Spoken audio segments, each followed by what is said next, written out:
Hallo und herzlich willkommen bei der Weihnachtsbäckerei bei Erikas Selbstgemacht. Heute in dieser Folge möchte ich euch gern diese schokoladigen Brownie-Kipferl zeigen. Die Zubereitung und die Zutaten könnt ihr unten in der Videobeschreibung nochmal nachlesen. 125 Gramm Butter geben wir in eine Schüssel. Dazu geben wir 180 Gramm Zucker und eine Prise Salz. Dazu gebe ich noch eine Prise von dieser Vanillemühle.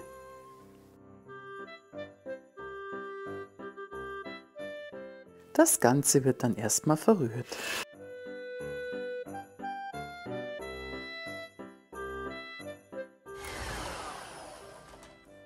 In den Teig kommt jetzt ein Ei der Größe M.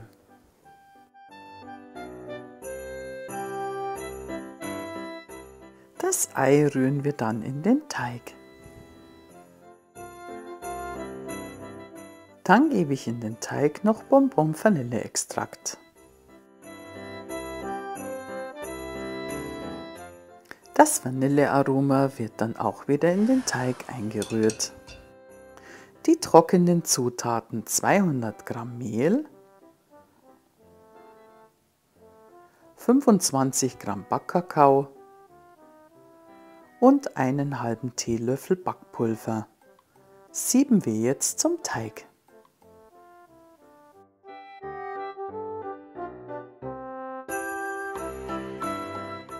Mehl, Backkakao und Backpulver rühren wir dann in den Teig. 25 Gramm Vollmilchkuvertüre habe ich geschmolzen und die kommt jetzt in den Teig dazu. Ihr könnt auch Zartbitter verwenden, das überlasse ich eurem Geschmack.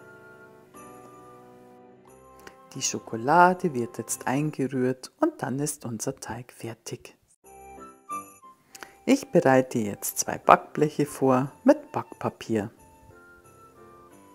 Den Teig geben wir dann auf die Arbeitsfläche.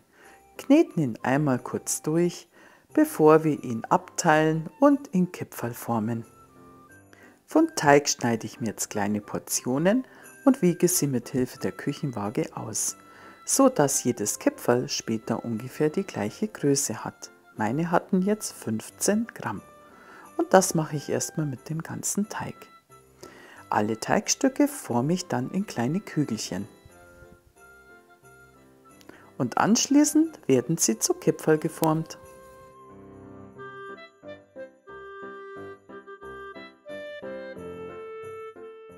Die fertig belegten Bleche kommen jetzt in den vorgeheizten Backofen bei 180 Grad Ober- und Unterhitze.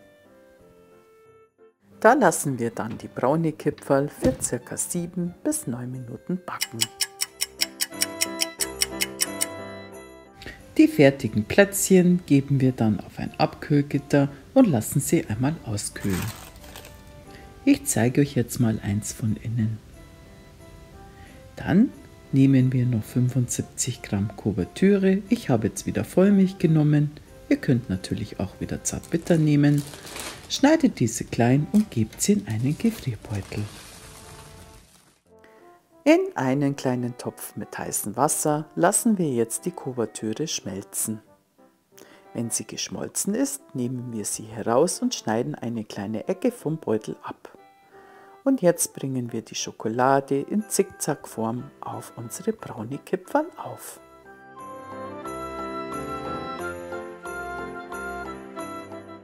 Anschließend lassen wir die leckeren Brownie-Kipferl nur noch trocknen und bewahren sie in einer schönen Keksdose auf. Ich wünsche euch jetzt ganz viel Spaß beim Nachbacken dieser schokoladigen Brownie-Kipferl und wünsche euch eine schöne Weihnachtszeit.